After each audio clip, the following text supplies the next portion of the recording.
Bitcoin is back above 110,000, highly inflated US dollars. And as we'll go over in today's video, there are several setups that are existing in the background that, well, can imply that things will get even crazier.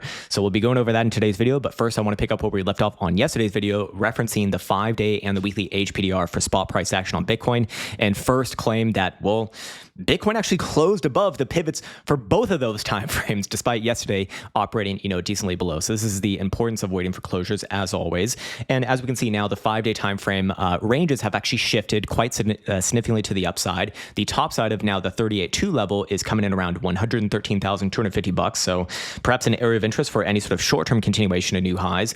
And above there, I mean, you got the 50% retracement level, or sorry, not retracement, but historical returns range high at $120,000. Now that's a little bit further away. Of course, we'd want to see an actual closure above this on the next 5-day period. But let's now relate that to the weekly time frame. The weekly, like I said, also closed above its pivot, now operating between this range with the bottom coming in around 107,000-ish to the downside versus about 114,500 bucks the upside. So now we can kind of come up with a range of areas of interest for upside continuation, basically 113 and a quarter to about 114 and a half. And ultimately, as long as Bitcoin is maintaining at least above that last price action pivot on the daily time frame, this is bullish and actually potentially looking for more. I know it sounds crazy. I know things look like very, very exaggerated here, at least to myself. But when we go down to the daily time frame, we can see that the new developing price action pivot is moving from effectively the 12th of May's low, which was $100,800. $100,008,000 doesn't make sense, to basically Sunday's low, which is about $106,500, which was one of the short-term downside targets that we had coming off of the Friday reversal. Now, looking at things right here, assuming that this one does confirm, which very likely it will, that does imply that if Bitcoin does trade below yesterday's low at 106,500, I would be expecting, a deeper correction. That would essentially be my validation for that. But until that happens, the trend is your friend, and well, all timeframes are basically in an uptrend. Again, I know it looks fucking crazy, but as long as Bitcoin's above that pivot, in the same way that we've been just casually marching this one up, pretty much this whole rally now, as long as Bitcoin's above that pivot, you don't really have like an actionable bearish setup, or not even a bearish setup, but like a real pullback setup, that could bring Bitcoin down like 10 to 15% or so. But as it stands right now, yes, that would be the new most important pivot. As long as Bitcoin's above there, better to err on the side of the boo laws. If Bitcoin does start to come back down below there, okay, now we have some actionable signals for a real retracement. Again, I'm not calling like a full-on bear market or anything like this. Bitcoin can afford, 10 to 15, maybe even 20% down. Okay, maybe not 20% down, but 10 to 50% down and still be in an overall macro uptrend. Like that's completely fine. Anyways, yes. And then on top of all of this, we have a new setup developing over here on Meta Signals on a 6-hour time frame. This one is what they call a 2 power, which is not as powerful or as accurate as the 1 power, which is, for example, the last signal that we saw on the daily time frame that I was showing for quite some time. That was a like full-on perfect 1, but in this case. This is a little bit less powerful. However, we can come at this with targets and then also probabilities for those targets, as well as how long they typically take to be hit. So target number 1 is just shy of $112,000. So effectively the current all-time high. That target number 1 does have a win rate or a probability to be hit of just over 77.5%. So not bad. On top of that, the amount of bars that it typically takes to get there is 2. So this one fired off officially at, wow, it fired off pretty much where we're a little bit lower than where we're at right now. Let's go down to a 6-hour time frame. So that would be, I believe right around here. So 1, 2, I mean, I guess that puts us out into tonight's closure, which seems a little bit premature for that, but these are just averages after all. And then of course, target number 3, again, that one is at 115,750. This number, they're getting too fucking big, man, is just under 54% probability to be hit. Again, this one takes obviously longer, on average, close to 8 bars. And target number 3, just under a 40% probability. So actually not that low, to be fair. is all the way at 122,000 US dollars, by the way. And again, that is just under a 39.5% probability to be hit. That one taking on average about 13.5 bars. So let's just play around with that number really, really quickly. What would 13.5 bars look like on this time frame? And that would put us out to Thursday of this week, actually. Thursday of this week. And obviously that would imply like a pretty sizable move from here. Now, we'll get to potentially a counterpoint a little bit later, but I do want to state that, hey, look, if Bitcoin takes out this price action pivot here, which by the way is the same on the daily as is a 6 hour at 106,500, if you see trades below there, I don't think this is going to play out. And I think that this is going to be the beginning of, a pretty decent retracement, probably back down to these lows here. I'm going to sneeze in a second, so apologies in the meantime if I blow up the microphone. But before we move on from there, I do want to also acknowledge that the daily time frame is now developing a drive of hidden bullish divergence, potentially coming off of this current local low. So this one is going to be incredibly, incredibly important to hold to keep those short-term boolah hopes alive, and basically these targets over here alive as well.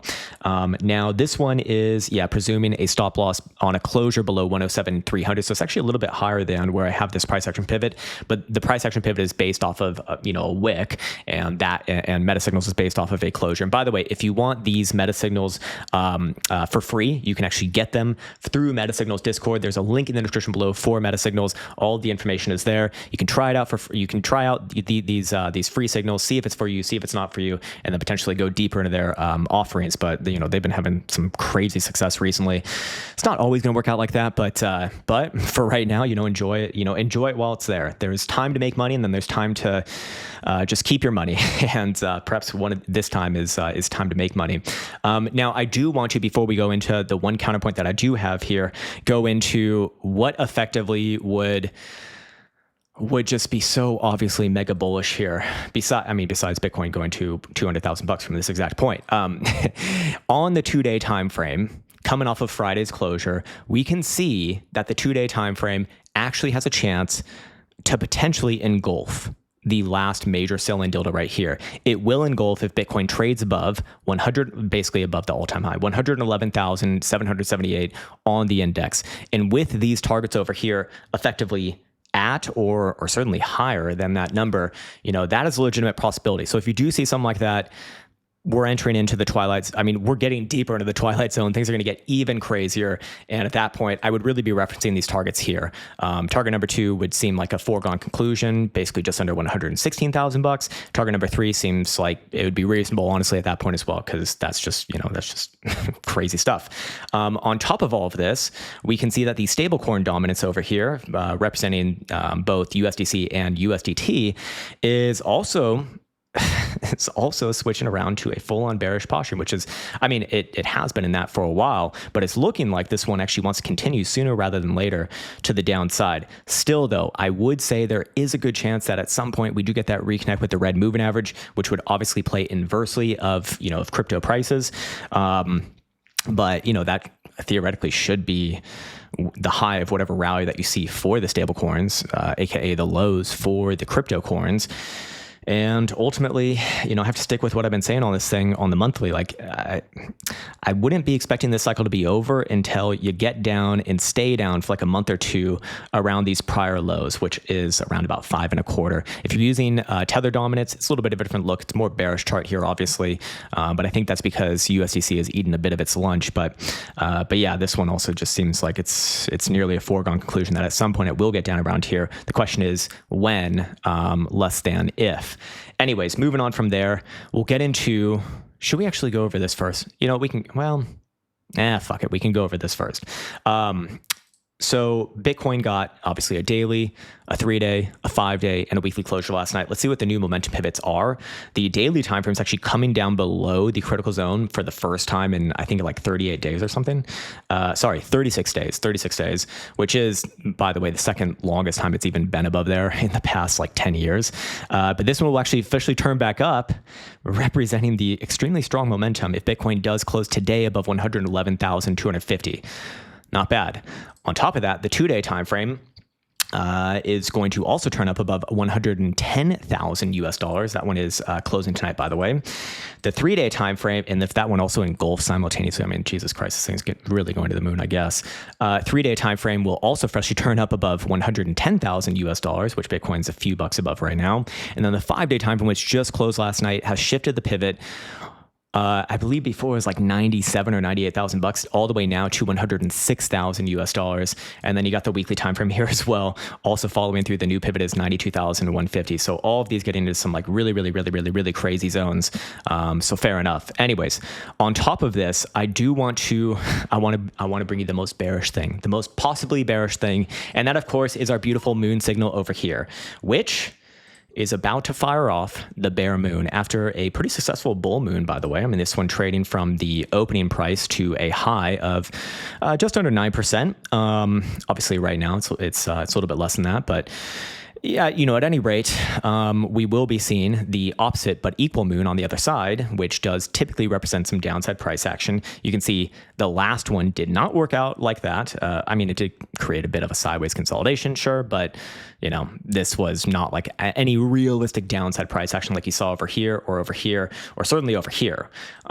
So, if I did want to represent the bear side beautifully, this would probably be the best that I can do. But again, I just don't think that there's any realized bearish setups until Bitcoin, again, very specifically, comes back down below Sunday's low. If you see something like that, there's going to be stops along the way, but you're probably going to see things back down around 101 to 103,000 US dollars. I would imagine a stop along the way somewhere around 105 or so, something like that. With the bounce there, but that would be like my first actionable signal that, hey, Bitcoin is going to play out a pullback. You're going to see something like this work out as well. And, that'd be the first like real pullback since this rally began, in my opinion. I mean, you don't really see any like real downtrends here. So, do be aware of that. And of course, we can see that all of the momentum pivots for the daily, 2-day, 3-day, 5-day, and almost even the weekly at this point too, are, pretty close to current price action. So that does imply that Bitcoin, if it is going to be bullish, we do expect it to like move from now, meaning that, momentum, this high momentum needs to stay up in order for Bitcoin to really break on through here emphatically. My problem with this, and why I would personally still be a little bit more on the defensive side, again, not for like a bear market, but perhaps for a greater pullback, wait, what the fuck was I saying? Oh my God, I just completely lost my train of thought. Jesus Christ, man. Oh, fuck. I lost it. Anyways, I'll have to come back to that point later, but we're already done with the video, so perhaps I don't even have that. Okay, so let's run with that situation that Bitcoin actually does violate that price action pivot. What will be the worst case scenario from there? Well, going over here to the 5-day, as I've been saying, at some point, we are going to see a reconnect with the median. We're already seeing volatility start to contract a bit here. So we're getting, our first couple closures. So at some point, things will come back down and reconnect here. The thing is that the longer that Bitcoin stays away from the median on the 5-day HPDR, the more and more that it will be pulled up to current price action. So basically, the longer that Bitcoin just doesn't break down below Sunday's low, the more and more like that this thing will even, probably come to the current price action. And then at that point, you got some absolutely fucking insane. But yeah, anyways, as we do get to the end of the month here, I do want to provide one last thing, and this is a big one for me, and this is the monthly HPDR. The monthly HPDR is currently being stopped by the median. The median is effectively at Bitcoin's current high at just under 111,000 US dollars. Again, doesn't need to be perfect here. I mean, we're talking about really fucking big numbers at this point. So, it doesn't have to be exact perfect. But here's the thing. If Bitcoin does close above the median, let's just call it, a little bit above there, like 111 to maybe 112,000 US dollars. I mean, that's at the point where I really could see Bitcoin doing something like legitimately crazy, not just like 120, but higher than there perhaps. But for right now, it's a long 5.5 days left to go until the end of this month. But if you do see Bitcoin above there, just I guess all bets are off. If you do see Bitcoin below there, then still a decent potential for a shorter / medium term correction. Anyways, I'm going to be signing off on that note. Whatever I missed earlier is going to haunt me for the rest of the day, maybe even for eternity. But with all of that said, I'd like to wish you the best of best. Take care, much love, and we will continue on live here on Twitter. And see you tomorrow.